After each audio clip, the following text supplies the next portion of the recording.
What's good YouTube, it's your boy Venny, and today I am bringing you a formation guide. This is going to be the 4-4-2 formation guide for you guys. This is basically where I sort of show you guys, in my opinion, the best tactics 4-4-2 and also give you some reasoning behind why I think these things are the best for 4-4-2. Yeah, but before we get into that, if you're new around here, make sure you subscribe, hit the like button, leave a comment, as we are trying to get back onto the YouTube grind, as I say. In previous videos, you know, I'm trying to bring them uploads back. I think I got like 3 video ideas so far for every week, but I just obviously need to add a little bit more to that so I can have consistent uploads onto the channel. But less of that, let's get into the custom tactics. So as I said, this is a 4-4-2 formation guide. I'm going to go over both formations regarding the 4-4-2. There's 4-4-2 and then there's 4-4-2 second variation. Let's go on about that before we actually get into the formation and the tactics and so on. I think they're both ridiculously good this year. I've been using them on off because I just can't decide which one's actually better. I'm still stuck here, as you can tell by my sort of opinion here. I think it really depends sort of how you want to approach the game and sort of what type of decisions you want your centre mids to be taking up. Because there's nothing different between when it comes to the right backs, the wingers and the strikers. It's actually to do with the centre mids. So it's like, how much do you want the centre mids to be higher up on the pitch, or do you want them to be lower sitting in the second variation? Because I play pro stuff, a lot of times I'm looking to do the second variation, if I'm being honest with you, because it's just a little bit more stable defensively. But there was a period of time this year where I was really enjoying 4-4-2 and having good success with it, and I found it was like one of the best things for me. But yeah, both very good options. I'm gonna obviously just use the 4-4-2 basic one here, just because I think it's basic. Just whatever I do for the 4-4-2 basic version, you can basically do on the defensive variation, and I'll tell you what I would do differently on a defensive variation when I get to the point. So, obviously defensive styles, we've got balanced, pressure and heavy touch, press out of possession loss, constant pressure, drop back. I don't think 4-4-2 is the best formations to do, like, let's say if you're 2-3 goals down. I still think that 4-3-1-2 I uploaded last week is actually better for that. But I think this formation is pretty good even if you're 1-2 goals down. At times you don't really need to worry about changing formation because it's still quite an attacking formation. You know, you got your wingers, 2 strikers, your centre mid, bombing forward. Sorry about the sirens going on in the background if you do hear them. Width, I think, once again, I think there's 2 options. There's 4 and 5. If you're obviously a couple goals down, you do put your width up higher so you have a wider team so you can mark the wing backs a little bit easier. But if you're just doing it for the basic, you're trying to get a standard strong tactic from the start, I think 4 or 5 width really is the key here. For me, I've been using 4 a lot recently, but I think it's due to the players who I'm using. As you see, I've got Walker, James, Cuadrado and Theo Hernandez, all wing backs basically playing as my defensive line. And yes, I think you kind of need to have these wing backs this year because of how overpowered through balls are. I'm noticing that their positioning is really bad, especially when I'm on 5 width. They're like marking and stuff like that. They're just all over the place. So that's why I've lowered it down to 4.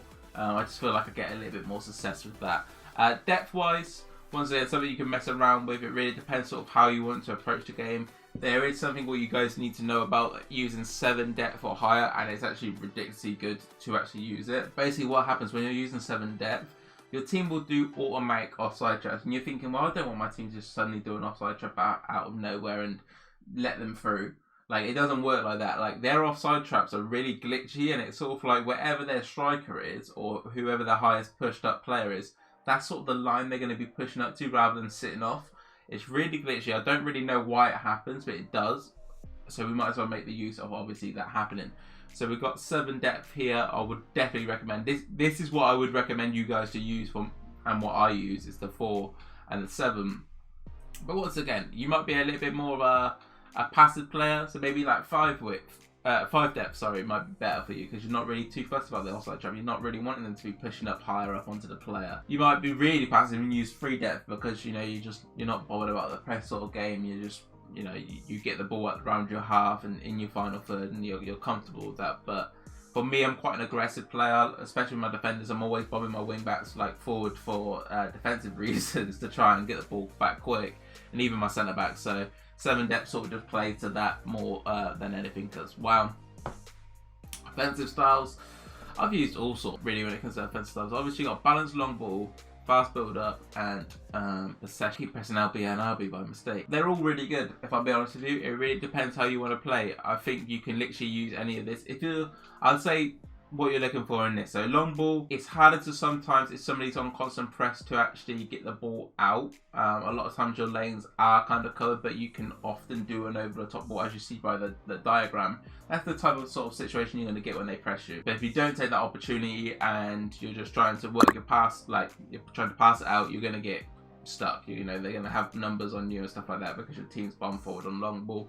It is really good to use, especially down the wings and down with your strikers, because long ball just basically makes your team a little bit more aggressive in the runs. And how good through balls this year, if you have an aggressive runs in front of you and you're just playing a through ball, you're basically going to score, you know that. And that's why long ball's pretty good in that sort of sense. Balance, once again, you know, I think it's very simple why we use balance. It's a bit of everything, you know, it keeps it simple. You know, it's consistent as well, you know, you kind of always know where players are going to be. You can always trigger players, you know what's sort of going to appear on your screen. Balance, so that's why I always usually go with balance. But as I said, long ball and possession I have used a little bit this year. Possession, once again, every player basically comes close. Once again, it does have some problems with that, I would say, especially when somebody's pressing you and you're thinking, well, you just said long ball's not that good when somebody's pressing you, but surely possession then is going to be the counter. Well, no, because what happens on possession, as you see on the diagram, once again, your players come close to the ball, and when people are pressing, their wing backs are going to press up, their defenders are going to press up, like just in general, and higher, and squeezing you into these like impact sort of places. If you bring your player closer, the spacing what you've got in your own half isn't ideal. You know, you ain't going to have like spacing to basically be able to do like 2-3 passes actually out of the situation, because all your passing lanes are going to be covered because your players are coming to the ball rather than some trying to run behind or some trying to come close, you know. That's why I have balance a lot of times, because as I said, you get a bit of everything really when it comes. Attacking width, you know, once again, this is a weird one. Like I've used 5, 6, 7 all year. Like it's one of these, like whatever formation I've been just using 5, 6, 7. And sometimes I'm even using like stay wide on my wingers and stuff like that. And yeah, at the end of the day, I think I'm going to say, I think 6 is probably where I've been the most comfortable, really, when it comes to attacking whip. So I'm going to recommend that one. But as you can tell by my sort of reaction, 5, 6, 7, you kind of get the similar results. It really depends how wide you want to play. As I said about through balls earlier, they're ridiculously good. So if you have a wider team, you're going to have a lot of times where your wingers, especially one-on-one with their wing-backs. And that's something what you kind of want. So that's why I'm kind of skeptical of just saying like 5 width, because you do want them one-on-one situations a lot of times with your wingers and their wing-backs. So I'll say 6 width is probably just like the sweet spot. Players in the box, where I had the greatest success was with 6 width and 6 players in the box. That was like when I felt like the most comfortable with this formation. And I'll be honest with you, every time with players in the box, I don't really get it. If I'll be totally honest, obviously I see the diagram and stuff like that, and I just don't know. If I'll be honest with you, I just don't really get it too much. It's like, I feel like no matter what I use, I'm seeing the same results, you know what I'm saying? But sometimes if you just put it on a number and just settle with it, like it just feels comfortable, you know what I'm saying? But let me know in the comments actually, have you guys used like higher lot players in the get in the box or really low players in the get in the box, and you've actually noticed a difference? Because for me, I still feel like my players still run forward, you know what I'm saying? So yeah, I'm just going to say 6 and 6 for that. Corners, 2 and 2, just keep it basic, you know. You just got more people behind for the counter. If you have this, you've got 2 people there, and a lot of times they're going to have like that one-on-one situation which you don't want on the counter. So these are the tactics I recommend using with the 4-4-2. Now let me show you the instructions what I would use with the 4-4-2. I would use stay back while actually first of all about keeper. I keep forgetting about like these ones on keeper is actually useful to use this year. Sweeper, keeper, and come for crosses. These are really good. I think I saw Gorilla use these at the start of the year, and I saw a few people that use them last year. Last year I felt like they was really bad. Like they didn't really get the coding right, I think, really when it came to these instructions. But this year, for whatever reason, it seems to be good. And I think because of how overpowered crosses are, like I said about the through balls, and then RBS across the box. If you have come for crosses, obviously your goalkeeper is going to be ready to sort of pounce on that sort of situation. So yeah, come for crosses and sweeper keeper on there. Right back and left back, stay back while attacking on both of them. Just very basic, you know, we're not getting countered. We're making sure we're not getting free ball, because if you obviously have them balanced, they're going to be higher up the pitch and sort of leaving that space behind for your opponent to sort of take an opportunity of. So if you have stay back while attacking, you sort of always know they're going to be back ready, and then you just track the run with them, of course, or be aggressive depending on the situation. Come back on defense. Getting the box for crosses is what I've been using myself on the 4-4-2 with the wingers and such. I have used many things, as I said, stay wide, getting behind. It really depends sort of what I'm feeling within the game. I like to change it around. Let's say I'm finding that I'm going down through the middle a lot and I'm not seeing a lot of success, and I'm thinking my formation is just a little bit too narrow for whatever reason, even though it's a 4-4-2. I'll put stay wide onto my team, just on my wingers, just so I have that extra width, you know, and I'm stretching the play a little bit more, and it's just making me basically happen to play wider and then coming through to the middle. So that is one of the main reasons why I've got, obviously, that sometimes I change to it, but from the basics, I would just say come back on defense and get the box for crosses on your right mid and your left mid. Just keep it simple, keep it basic. So yeah. Stay back while attacking and cover center on the right centre mid. This is like your more defensive minded player. On your left centre mid, just cover centre. You might have seen my top 200 custom tactics, and I recommended using get forward and getting the box with crosses. That is a more of an aggressive tactic if you're okay using that. If we're playing a little bit more simple and a little bit more, I guess, basic, and wanted to make sure we're not overcommitting a lot of times, just keep it on balance, cover centre. Same thing with 4-4-2, the defensive variation.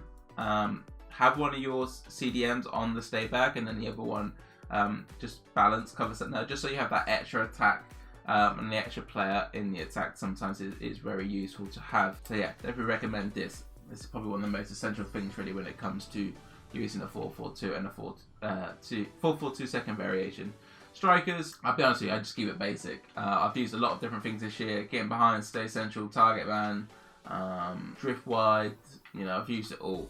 I've just found like the most success was just being balanced on everything, just keeping everything basic. Once again, it's one of those things where I kind of want consistency with my team. I kind of want to know they're always in a certain position, and that's what I obviously am getting when I'm using like everything on balance and basic, because you're just gonna get consistent results. And as a player, if you can adapt to your team to do the same thing over and over and over and over again, it's just going to make it easier for you to be able to, either if you're getting out of a press or score goals, because you know the consistent sort of positioning your team's going to take up. And that is something what you need to consider, obviously, when you're picking the formations and stuff like that. You need to know if they are doing the right things really with how you want to play the game. So as I said, definitely recommend something like this for you guys if you want to use 4-4-2. It's a great formation for weekend league, rivals, whatever you play. And let me know what you think of the tactics, and if you use them, how well did you play with them. But yeah, that'll be it from me, guys.